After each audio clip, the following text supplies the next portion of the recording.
Hello, guys. Welcome and come on into part two of childhood trauma.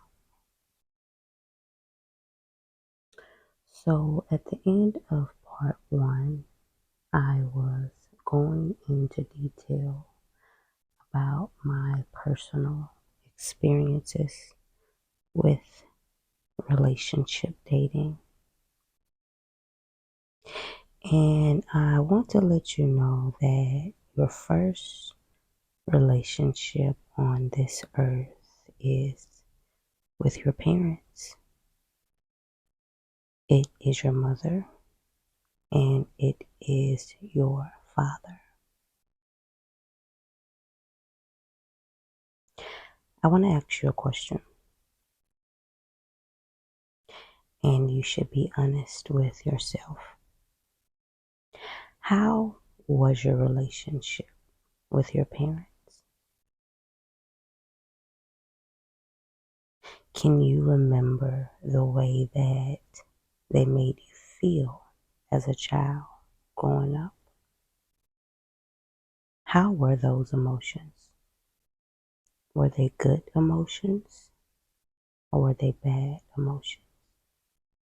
Did they uplift you or did they make you feel sad, rejected, not loved, not accepted? How did they make you feel growing up?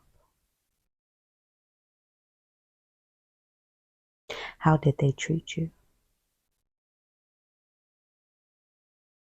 And the way that they treated you growing up is the way that they taught you to allow people to treat you. Well, what do you mean? What does she mean by that when she says that?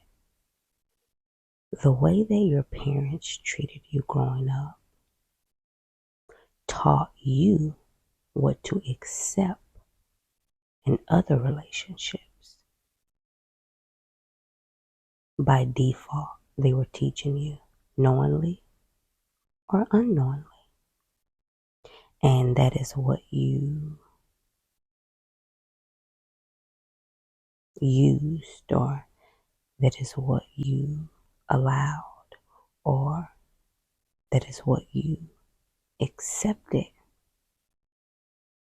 It became your norm. Depending on the type of relationship you had with your parents, see, it alters your life. It alters your life. It dictates the type of girls and the type of guys you choose. You know, you hear when you say a girl found a guy and she says, "Oh, I like him because he reminds me of my dad." Not in a inappropriate way, hopefully not, but in a way of characteristics and good morals and good values. Oh, he reminds me of my dad because he's a hard worker. Or he reminds me of my dad because the way he makes me smile, and I remember how my dad used to make me smile and how my dad used to make me feel. So he reminds me of my dad. So that was one of the reasons why I chose to date him, pursue a future with him.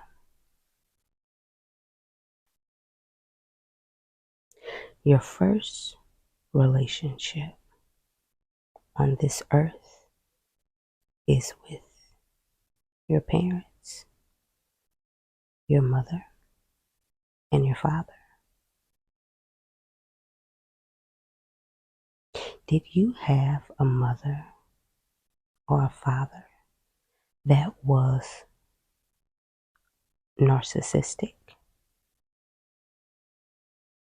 Were they very manipulative but passively aggressive?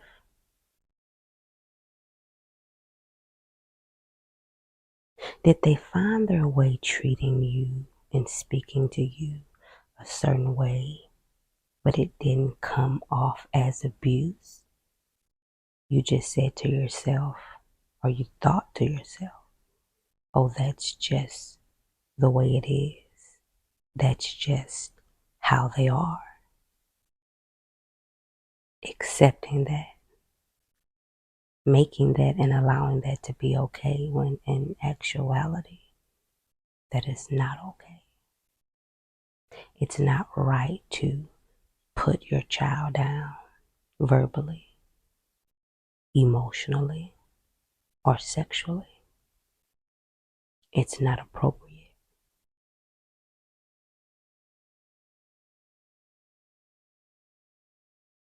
It's not appropriate to have one parent and make your child turn against the other parent,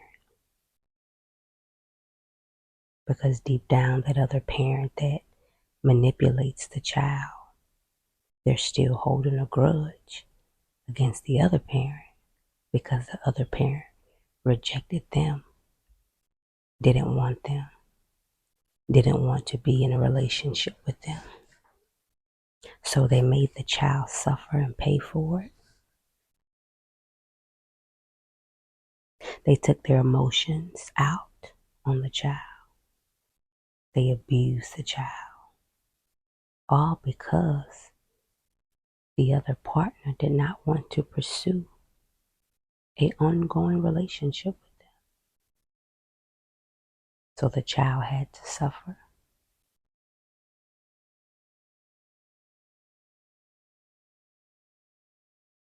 It's not okay.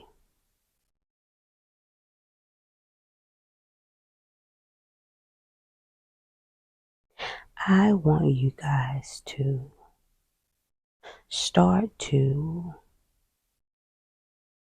become a better parent than what you saw, than what you experienced.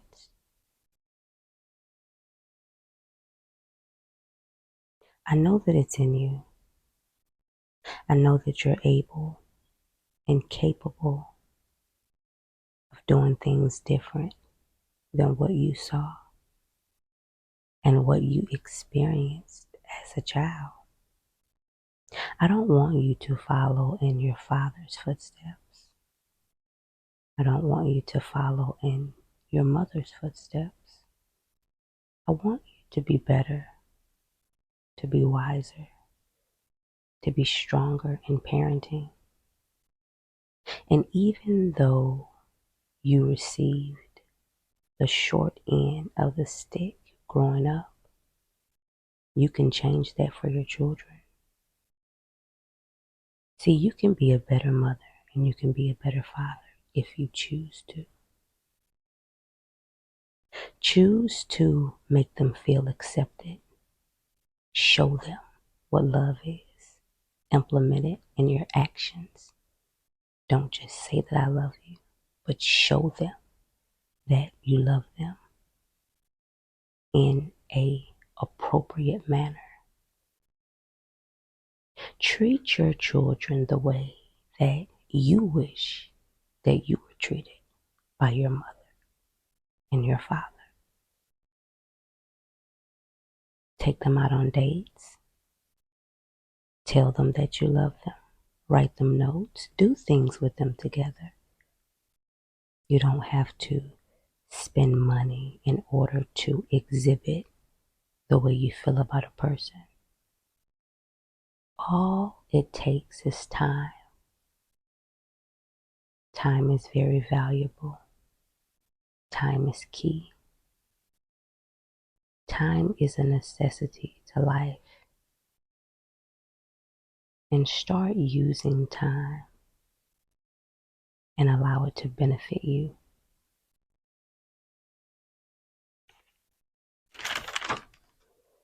I know as you got older and when you started to date,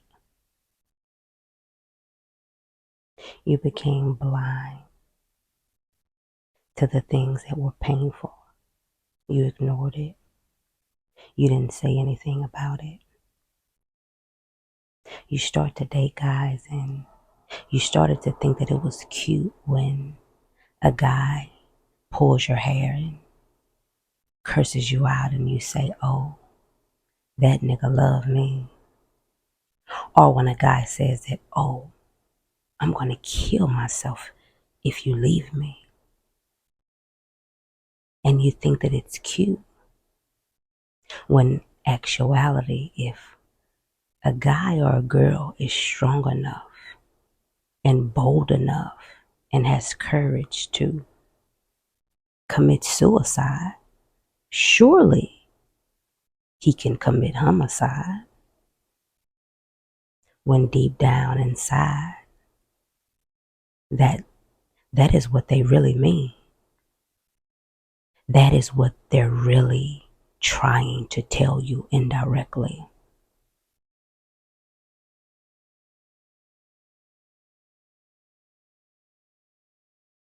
Or for guys, when a girl slaps you, beat on you, takes your money, takes advantage of your kindness,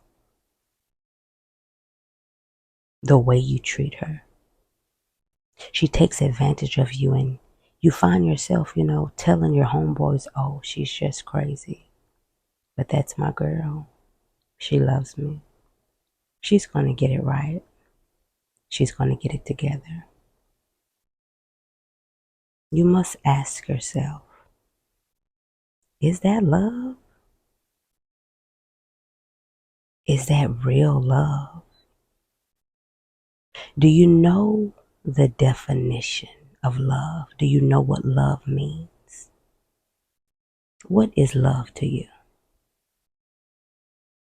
Have you ever asked yourself, what is love?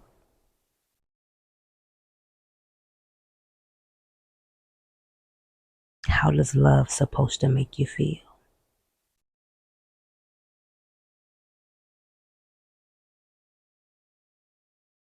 You know that it's this song that came out back in the day when I was younger. And it goes, love is blind and it will take over your mind. What you think is love is truly not. You need to elevate your mind. Love is truly blind. But what you think is love is really lust. Because real love, it uplifts you. Real love is faithful. Real love is dedicated. Real love is victory. Real love is justice. Real love is courage. Real love is strength. Real love is maturity. Real love is elevation. Real love is growing. Real love is light. Real love is truth. It is written in the word that my people are destroyed for a lack of knowledge. And I'll tell you one component of what that means. If you knew, in all honesty, if you knew how a person really felt about you, if you knew what they really thought about you, if you knew the things that they've done to you, would you continue to confide in that person?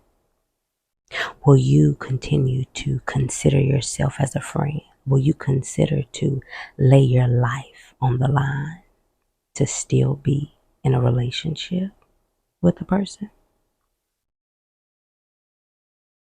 What if you were invisible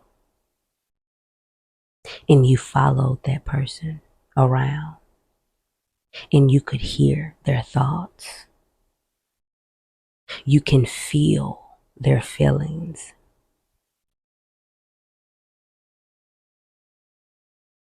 If you could see and hear those things, would that change the type of decisions that you would make? Would that change the way you felt? Would that change the way you saw them? Or would you continue to be blind and refuse to accept the truth? I pray and I say to you today that if you see things for what it is, if you know things for what it is, if you have that feeling in your gut, that knowing, and you know what it is, I pray to you today that the Lord gives you strength so you can take the steps to do what you need to do in order to escape and get away.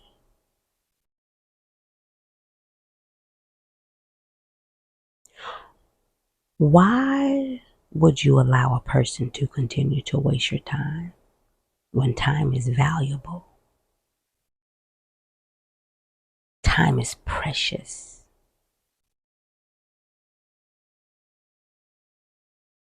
Why would you allow a person to waste your time? What are you afraid of? Are you afraid to accept the fact that you know that they don't have your best interests? Are you afraid to be alone? Are you afraid to present yourself in public being single? Does that make you feel inadequate? Does that make you not feel valued enough because you're single at the moment? How does it make you feel when you're by yourself? Why do you feel inadequate? Why do you feel not good enough? Why do you feel rejected when you're alone? You have to ask yourself questions. You have to ask yourself why? Why? Why? If you're not real with yourself, do you think that someone else is going to be real with you? If you don't put 100% in yourself and get in your mind, your life, and your body in order, how could somebody else possibly do that for you?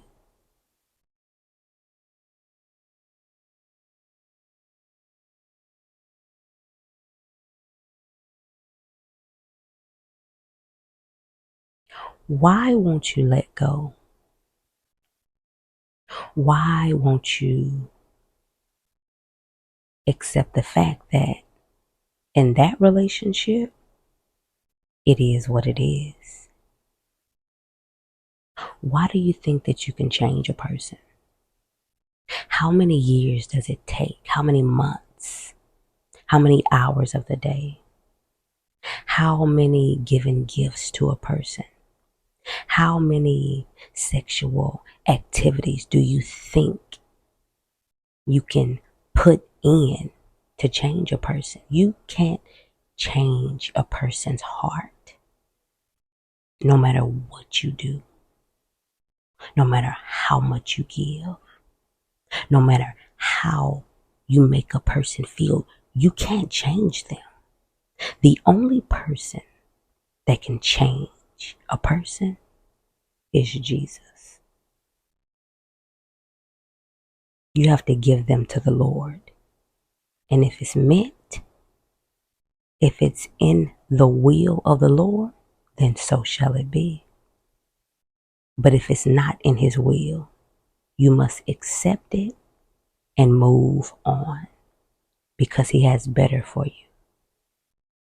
And you don't know what better is because you've never experienced it, because you won't allow him to let you experience it. You're settling. You're settling for mediocre. Why? Why are you afraid? Why are you scared? I want you to start becoming bold and strong, fearless.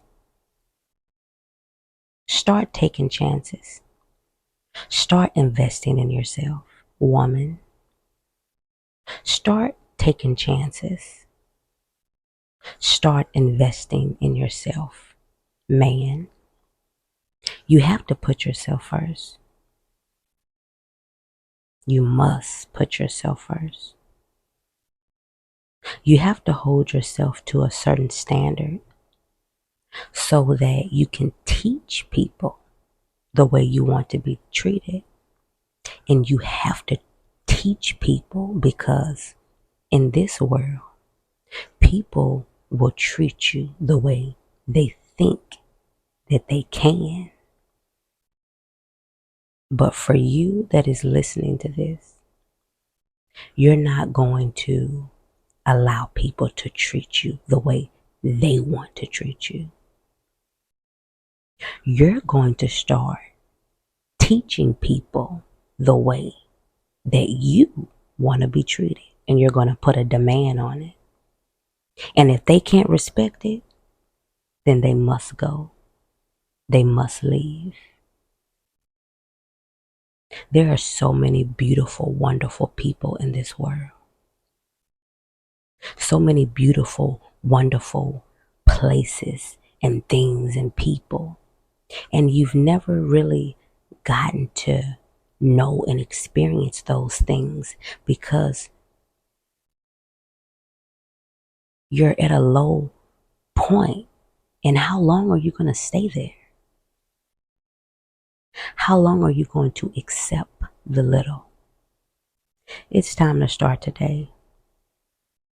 It's time to start to heal your inner girl, your inner boy, the little you that seems to follow you everywhere you go.